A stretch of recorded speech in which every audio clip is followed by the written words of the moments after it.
sociological and political and economical, socio-economic, political marbles in the mouthful. But, you know, and occasionally I did a program on EVPs and ghosts and did the tour of York Redoubt and with Sean Leonard. But I don't really talk about too much else. I you know, a few stories here and there, usually from Lon Strickland of, oh my lord, Phantoms and Monsters. I usually get a story from there. The big news right now, I got this from Ben Grundy and Aaron Wright of Mysterious Universe. Thank you very much for bringing this to light. I didn't even know this was happening. The Erickson Project. Have you guys ever heard of the Erickson Project? If you haven't, that's okay, because I kind of just found out about it too, probably about maybe a week ago. And what the Erickson Project is, folkies, is shocking new Bigfoot footage. Now, the platform for this footage is apparently there's been this group who have been out looking for Bigfoot for quite some time now, and the footage that they've collected from across America is extraordinary, apparently. I've been hearing extraordinary. And one piece in particular is supposed to blow away the Patterson-Gimlin footage. You know, the famous footage of the female Bigfoot walking away, kind of a profile, and she turns, and her whole upper body turns, and she's got the wide gait, awkward steps, and you can make out breasts and muscle under the fur, and very compelling evidence. Apparently, this new Erickson Project footage, of which they're creating a documentary for, is supposed to blow that footage out of the water. Apparently, there's some close-ups of the face, never before seen by any human eyes other than those tracking, apparently, or who have had one-on-one contact with these giants.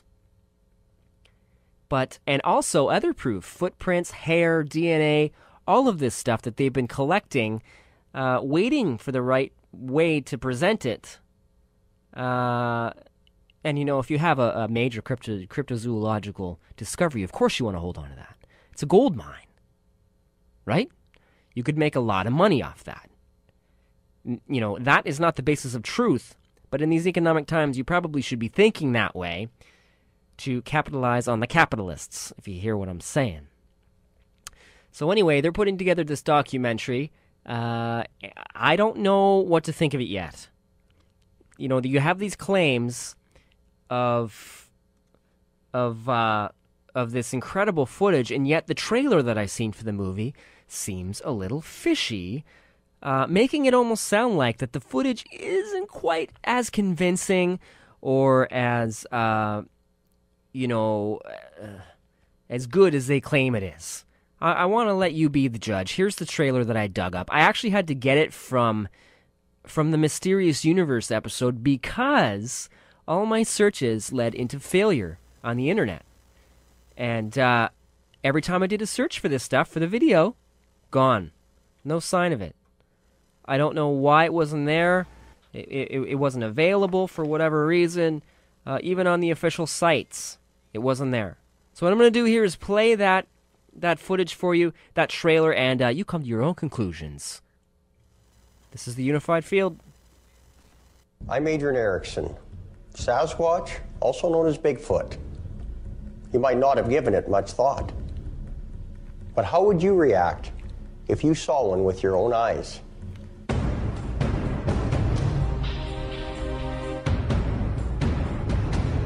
I know for a fact, I've been doing this for a long time, and I know that there has been and there is not right now any other studies like this that have come close to this level of productivity. We filmed and recorded them on many different occasions. Definitely we had some really great opportunities to collect quite compelling evidence.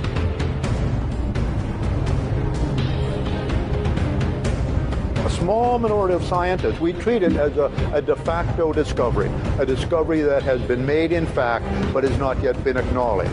Well, the entire problem is this strange phenomenon that scientists won't study it.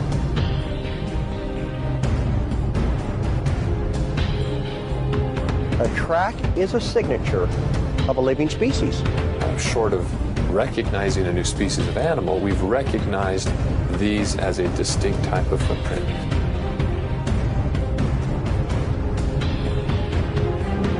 DNA is a form of evidence that really can't be a hoax. If we got just to the point where we had a good DNA sample that we could sequence and through that confirm that there is an unrecognized species, that would be a huge step forward. With additional collaborative, undisputable DNA evidence, the final results will be released.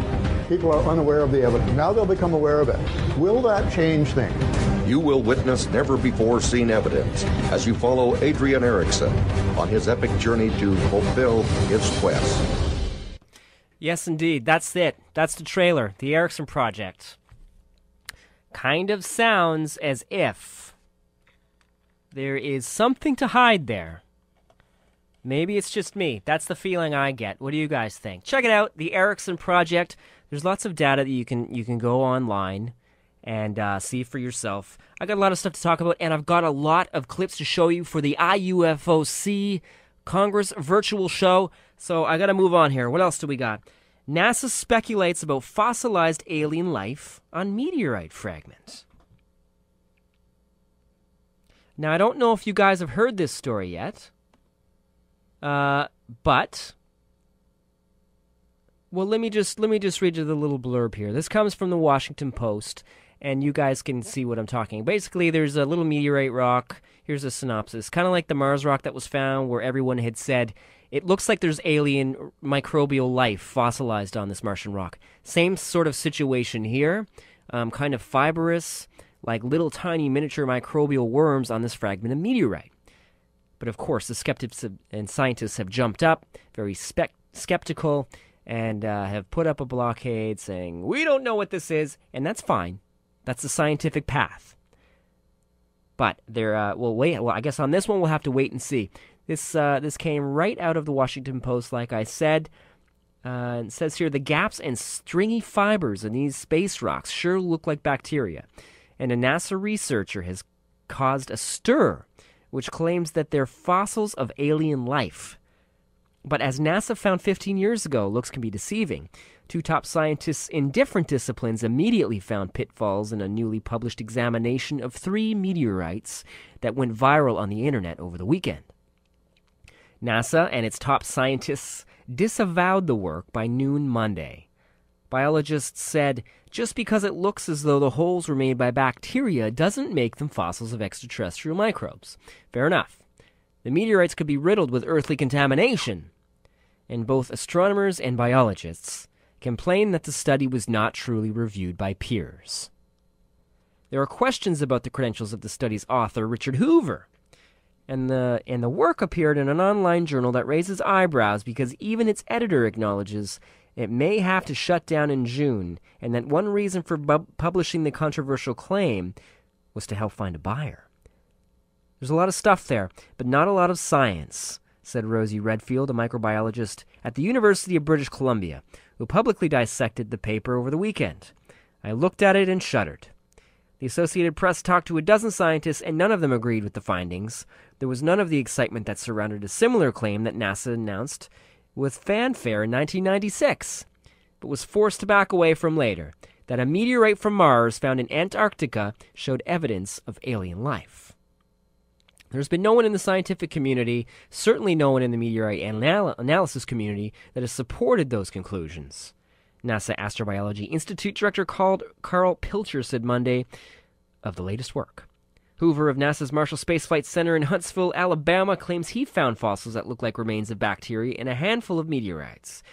His research, published online Friday in the Journal of Cosmology, concludes they must have come from outer space.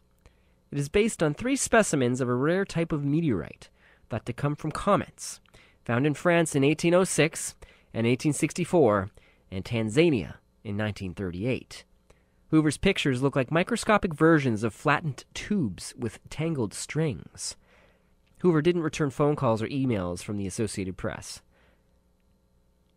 Rudy Schild, a Harvard astronomer and editor-in-chief of the journal, said the study was reviewed by scientists, but he wouldn't identify them. Shield said the idea was to garner attention and generate debate, which happened after it was first reported over the weekend by FoxNews.com. So that's basically it in a nutshell. This guy had found these rocks, and there were some fossilized remains that under a microscope looked peculiarly, I don't even know if that's a word. Anyway, like alien life fossilized from this meteorite. I guess it's a wait-and-see game on this one. Keep your eyes open. Huge story from Science right now, Harry Potter styles. But of course the title threw me for a loop and didn't deliver the punch that its title suggested. Scientists develop invisibility cloak. This comes from voanews.com in the Science and Technology Department. Scientists develop invisibility cloak. The development of invisible cloaks are many years away from becoming a reality, but some researchers in Germany are working in a new field that could also lead to more powerful microscopes and harness light to make electricity. You see, in the very first sentence right there, it just destroys the title. So they actually haven't developed the cloak yet, really. Scientists develop invisibility cloak? No, they haven't. They've discovered a means of developing a cloak, and I want to read you the whole article. It's not that long, but it's cool. It's very cool. The field is called transformation optics. Researchers are using nanotechnology in which they create extremely small items from metal, electrons, and semiconductors to bend light from all distances and in many different directions so it becomes invisible to the naked eye. German researchers Karlsruhe Institute of Technology demonstrated the potential to hide objects from detection by bending light in 3 dimensions to conceal a small bump on a gold surface that, like a carpet, overlaid a nanostructure made up of particles like a pile of wood. The gold surface also became invisible in nearly visible infrared light. Vladimir Shelayev is a professor of electrical and computer engineering at Purdue University in Indiana, and he says that light travels along a single path from one point to another. But transformation optics, according to Shelayev, bends light around objects, like water around a rock in a stream, which is a fantastic metaphor. Quote, what we're trying to do is bend it, to turn it around the corner, to get sucked in certain areas that's just been excluded from certain areas. That's the idea behind cloaking, end quote. Vladimir Shelayev. Geez, that's kind of hard to pronounce. Shelayev says transformation optics could also someday be used to create very powerful microscopes, 10 times more powerful than an electron microscope, by focusing it in a particular area and converting sunlight into electricity. When you concentrate it into an extremely small area, and that could be just for a very efficient conversion of light into electricity, that's photovoltaics, he said. And since people are now so keen in energy, that could be a very efficient way to instantly convert light energy into electrical energy. The German scientists say it would take a long time to scale up the technology to completely hide an object, although such techniques could be developed in the future. Until now, cloaks have been developed to conceal objects in 2 dimensions, but they create a shadow that can be detected with instruments. Now, this is the first time researchers have hidden an object in 3 dimensions, according to Purdue University Vladimir Shelayev, who marvels at the accomplishment. Their structure is just beautiful in terms of fabrication, said Shelayev. It's just spectacularly nice.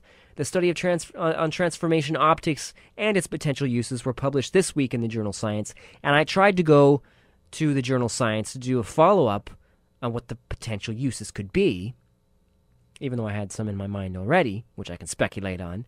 Got to the Journal of Science and realized I had to pay for a subscription for scientific data. What a scam. To get the truth, you got to pay for the truth. Hallelujah. Isn't that true in so many different ways, this time with cash? I couldn't believe it. I was very disappointed. Very interesting, though, invisibility cloak in the development stages, a real cut above what I saw in the 90s that the military was into, where they wore basically a poncho of mirrors, circular mirrors, and the poncho of mirrors on the front would reflect what the soldier was looking at onto the back.